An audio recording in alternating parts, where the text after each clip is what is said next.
ಉತ್ತರ ಕರ್ನಾಟಕದ ಭಾಗದಲ್ಲಿ ಆಚರಿಸಲ್ಪಡುವ ಜಾನಪದ ಹಬ್ಬಗಳು ಅನೇಕ. ಅವುಗಳಲ್ಲಿ ಎಳ್ಳ ಅಮಾವಾಸ್ಯೆ ಎಂದು ಗ್ರಾಮ ಮತ್ತು ಗ್ರಾಮದ ಸುತ್ತಮುತ್ತಲಿನ ಗ್ರಾಮಗಳ ಸೀಮೆಯಲ್ಲಿ ಚೆರಗ ಚೆಲ್ಲುವ ಹಬ್ಬ ವಿಶಿಷ್ಟವಾಗಿ ಆಚರಿಸುವುದು ಕಂಡುಬಂತು. ತಾವು ನಂಬಿರುವ ಮಣ್ಣನ್ನ ಭಕ್ತಿ ಭಾವದಿಂದ ಪೂಜಿಸುವ ಆಚರಣೆ ಇದಾಗಿದೆ. ತಮ್ಮ ಶ್ರಮಕ್ಕೆ ತಕ್ಕಂತೆ ಉತ್ತಮ ಫಸಲನ್ನ ಕೊಡುವ ಭೂಮಿ ತಾಯಿಯನ್ನ ಪೂಜಿಸಿ ಹೊಲದ ತುಂಬೆಲ್ಲ ಚೀಲಗಳು ಪೂರ್ತಿ ತುಂಬಿ ಹೊರಗೆ ಚೆಲ್ಲುವಷ್ಟು ಫಸಲನ್ನ ನೀಡಲಿ ಎಂದು ಆಚರಿಸುವ ಹಬ್ಬವೇ ಗ್ರಾಮೀಣ ಭಾಗದ ರೈತರ ಚೆರಗ ಚೆಲ್ಲುವ ಹಬ್ಬವಾಗಿದೆ. ಎಳ್ಳಮಸಿ ಚೆರಗದ ಬುತ್ತಿರಿ ಇದು. ಈಗ 2-3 ದಿನ ಆತ್ರಿ ಬುತ್ತಿ ಸೊಸಾಕತ್ತಿ.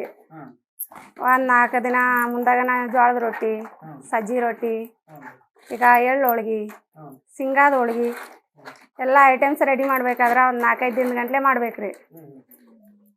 ಈ ಹುರ್ದ ಹೋಳ್ಗಿ ಮಾಡ್ತೀವಿ ರೀ, ಶೇಂಗಾದ ಹೋಳ್ಗಿ, ಎಳ್ಳು ಹೋಳ್ಗಿ, ಕರಿಗಡುಬು, ಸೊಂಡಿಗೆ, ಹಪ್ಪಳ ಎಲ್ಲ ನಾನಾ ಥರ ಅಡುಗೆ ಮಾಡ್ಕೊಂಡು ಹೊಲ್ದಾಗ ಹೋಕ್ಕೀವ್ರಿ. ಬದ್ನಿಕಾಯಿ ಪಲ್ಯ, ಕಾಳು ಪಲ್ಯ, ಬ್ಯಾಳೆ ಪಲ್ಯ ಎಲ್ಲ ಥರ ಐಟಮ್ಸ್ ಮಾಡೋದ ರೀ. ಬ್ಯಾಳಿಗೆ ಹೋಳ್ಗೆ ಮಾಡ್ತೀವಿ ರೀ. ಹೋಳ್ಗೆ ಮಾಡಿ ಮತ್ತು ಪಲ್ಯವು, ಕಾಳು ಪಲ್ಯ, ಬದ್ನಿಕಾಯಿ ಪಲ್ಯ, ಸೊಂಡಿಗೆ, ಹಪ್ಪಳ ಎಲ್ಲ ಥರ ಐಟಮ್ಸ್ ಮಾಡೋದ ರೀ. ಇವತ್ತಿನ ದಿನದಲ್ಲೇ ಹೊಲ್ದಾಗ ಹೋಗೋದ್ರಿ. ಇಷ್ಟು ಮಂದಿ ಮಕ್ಕಳು ಬಳಗ ಕರ್ಕೊಂಡು ಹೋಗಿ ಅಲ್ಲಿ ಭೂಮಿ ತಾಯಿ ಪೂಜೆ ಮಾಡೋದ್ರಿ. ಪೂಜೆ ಮಾಡಿ 4 ಮಂದಿ ಊಟ ಮಾಡಿಸೋದು, ಸುತ್ತಾರ್ದ ರೌಂಡಾಗಿ ಕುಂತ್ಕೊಂಡು ಊಟ ಮಾಡಿಸೋದು. ಎಳ್ಳಮಸಿ ಹಬ್ಬ ಬಂತಂದ್ರೆ ಹೆಣ್ಮಕ್ಳಿಗೆ ಗನ ಸಡಗರ ರೀ ಅದು. ಒಂಥರ ಸುಗ್ಗಿದ್ದಾಗ ರೀ. ವೆರೈಟಿ ಅಡುಗೆ ಮಾಡೋದ್ರಿ. ಇಷ್ಟು ಜನಸಂಖ್ಯೆ ಮಂದಿ ಮಕ್ಕಳು ಬಳಗ ಕರ್ಕೊಂಡು ಹೊಲ್ದಾಗ ಹೋಗಿ ಪೂಜೆ ಮಾಡಿ ಚೆರಗ ಚೆಲ್ಲಿ ಊಟ ಮಾಡ್ಕೊಂಡು ಬರೋದ್ರಿ. ಏನು ಮಾಡಕ್ಕೆ ಕುಂತೀರಿ? ನಿಮ್ಮ ಹೆಸರೇನು? ನನ್ನ ಹೆಸರು ಗುಳಪ್ಪ ರೀ. ಏನು ಮಾಡ್ತಾರಪ್ಪ ಇವತ್ತು ಆಕಳಕ್ಕೆ ಎತ್ತಿಗೆ ಏನ್ರಿ ಇವತ್ತ ಎಳಮಸಿ ಚೆರಗ ಐತ್ರಿ. ಮುಂಜಾನೆ ಎದ್ದು ಜಳಕ ಮಾಡ್ಸಿವ್ರಿ. ಈಗ ಎತ್ತಿ ಸಾಮಾನು ಹಾಕ್ಯಂಡ್ ಚೆರಗಕ್ಕೆ ಹೋಗ್ಬೇಕ್ರಿ. ಹೌದಾ? ಮ್ಯಾಲೆ ಕೋಮಣ್ಣ ಸಾಕದ್ರಿ, ಅಣಿಕೆಟ್ ಕಟ್ಟವ್ರಿ, ಅಣಿಕೆ ಎಲ್ಲ ಸಾಮಾನು ಏನಿತ್ತು ಸಾಮಾನು ಹಾಕಕತ್ತೀವ್ರಿ. ಏನ್ರಿ ಇದು ಏನ್ರಿ ಕಟ್ತಾರಲ್ಲ ಈಗ? ಅಣಿಕೆಟ್ ನೋಡ್ರಿ, ಅಣಿಕಟ್ ಅಂತ. ಹ್ಞೂ ರೀ. ಜೂಲ ಹಾಕ್ಬೇಕ್ರಿ, ಗೆಸೇರ ಕಟ್ಬೇಕ್ರಿ.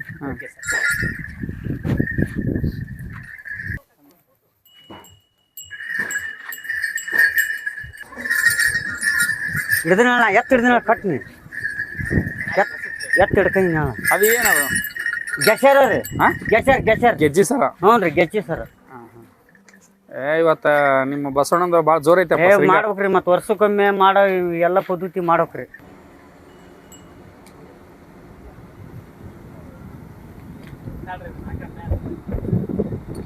ಅದೇನು ಹಾಕಕ್ ಕುಂತಾರಲ್ಲ ಈಗ? ಅದು ಹಾಕ್ತಾರಲ್ಲ, ಅದು ಏನು? ಜೂಲ ಹಾಕಕತ್ತೀವ್ರಿ. ಜೂಲ ಹಾಕೊಂಡ್. ಹ್ಞೂ ರೀ. ಜೂಲ ಅಂದ್ರ ಎತ್ತಿಗೆ ಬಸವಣ್ಣಂದು ಇದ್ರಿ ಅದು. ಬಟ್ಟಿ ಇದ್ದಂಗ ಅಂತ. ಒಂದು ಬಟ್ಟೆ ಇದ್ದಾಗ